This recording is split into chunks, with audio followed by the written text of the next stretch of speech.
महाविद्यार्थियों, आज हम पढ़ेंगे वाच्य परिवर्तन। वाच्य परिवर्तन क्या होता है, देखिए परिभाषा। किसी भी बात को कहने का तरीका वाच्य कहलाता है। वाच्य मुख्यतः 3 प्रकार के होते हैं, नोट कर लीजिए। कर्तृवाच्य, कर्मवाच्य और भाववाच्य। इनसे ही वाक्यों का निर्माण करेंगे। पहली बात, सबसे पहले सर्वनाम को देख लीजिए। प्रथम पुरुष, मध्यम पुरुष, उत्तम पुरुष में किस प्रकार से क्रिया के साथ प्रयोग होते हैं सर्वनाम। तो सहा, तौ, ते, सा, ते, तहा, तत्, ते, तानि, ये सर्वनाम प्रयोग होते हैं तत् के तीनों लिंगों में। और इसके साथ हमेशा पठती, पठता और पठंती चलेगा। कभी पठंती एक वचन में नहीं आएगा, कभी पठती बहुवचन में नहीं आएगा। मध्यम पुरुष में देखिए, त्वयम युवाम यूयम लिखा है, त्वयम युवाम यूयम लिखा है, तो त्वयम का बनेगा पठसी, युवाम का बनेगा पठता, यूयम का बनेगा पठती। हमेशा इसी के साथ चलेंगे। और अहम, आवाम, वयम ये अश्मत के रूप हैं, तो पठामी, पठाबा, पठामा के साथ चलेंगे। अब इसके बाद देखते हैं हम कर्तृवाच्य।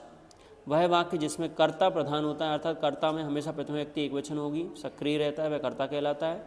प्रथम व्यक्ति एक वचन, इसमें नोट कर लीजिए। कर्म में हमेशा इसमें द्वितीय व्यक्ति होगी एक वचन का, और द्विवचन बहुवचन भी हो सकता है द्वितीय का, और क्रिया कर्ता के अनुसार होगी। अब कर्मवाच्य के पहले वह वाक्य जिसमें भाव प्रधान होता है वह भाववाच्य, और कर्मवाच्य बनाते समय कर्ता में हमेशा तृतीया होती है, तो प्रथमा की तृतीया बदलेगी कर्तृवाच्य से कर्मवाच्य में।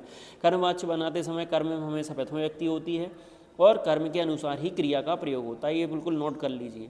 सकर्मक धातुओं का प्रयोग कैसे होता है इसमें, मूल धातु में या जोड़ करके रूप बनाते हैं, जैसे बनाए हैं याचके, याचते, याचते, याचनते, सेवते, सेवते, सेवन्ते, पठ्यते, पठ्यथे, पठ्यन्ते। इस प्रकार से रूप चलते हैं। अब इसमें पहला वाक्य देखते हैं अपन कर्तृवाच्य का। राम पुस्तकम पठति। राम शब्द में कहाँ है, यहाँ पर प्रथम व्यक्ति एक वचन, पुस्तकम में द्वितीय व्यक्ति एक वचन, और पठति कर्ता के अनुसार।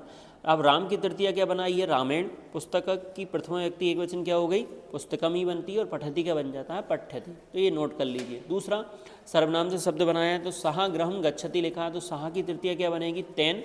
गृहम नपुंसकलिंग शब्द इसलिए एक से रहेंगे, और गच्छति का बन जाएगा गम्यते। नोट कर लिया आपने।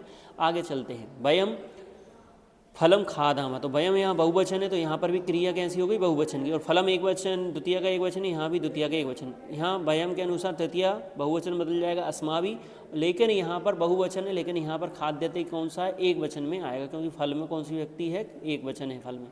तो कर्म के अनुसार कर्म में, और कर्तृवाच्य में कर्ता के अनुसार क्रिया बदलती है। यूयम श्लोकान पठत, तो यूयम श्लोकान पठत, तुम सब श्लोकों को पढ़ो, तो यूयम का हो जाएगा युष्माभि, और श्लोकान द्वितीय व्यक्ति बहुवचन है, तो प्रथम व्यक्ति बहुवचन बनेगा श्लोका, और पठत यूएम के अनुसार है, और यहाँ भी यूएम श्लोका के अनुसार पठ्यन्ते हो जाएगा। अब उत्तर प्रश्न एक और देखिए आगे।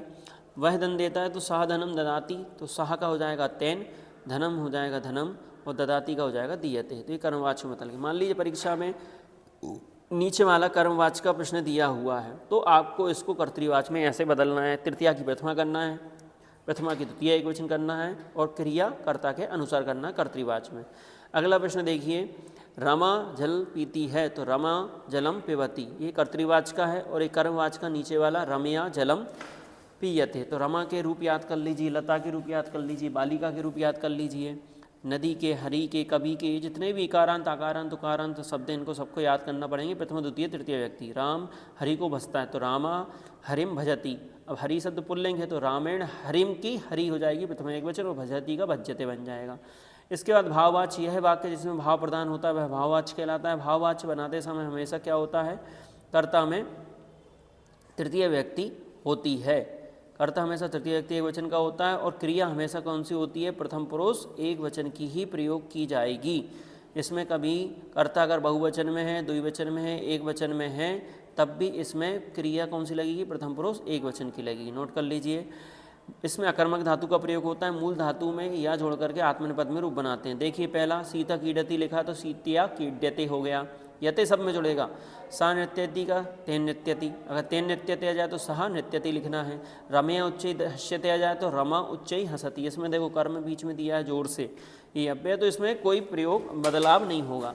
वयम पठामा, तो वयम का हो जाएगा अस्माभि, और पठामा का बनेगा पठ्यते।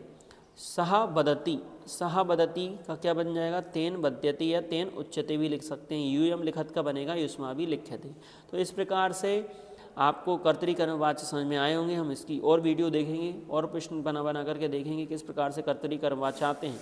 लेकिन आपको एक बार पुनः समझा दूं, कर्तरीवाच्य में कर्ता में प्रथमा, कर्म में द्वितीय, और क्रिया कर्ता के अनुसार होती है। कर्मवाच्य में कर्ता में प्रथमा, कर्मवाच्य में कर्ता में तृतीया, कर्म में द्वितीया की जगह प्रथमा एक वचन होगा और क्रिया कर्म के अनुसार होगी। और भाववाच्य में कर्ता में तृतीय व्यक्ति एक वचन और क्रिया हमेशा प्रथम पुरुष एक वचन की प्रयोग होती है। आप सभी इस वीडियो को ज़्यादा से ज़्यादा शेयर करें, लाइक करें, कमेंट्स करें और बताएं कि आपको वाच्य परिवर्तन समझ में आए या नहीं आए। धन्यवाद।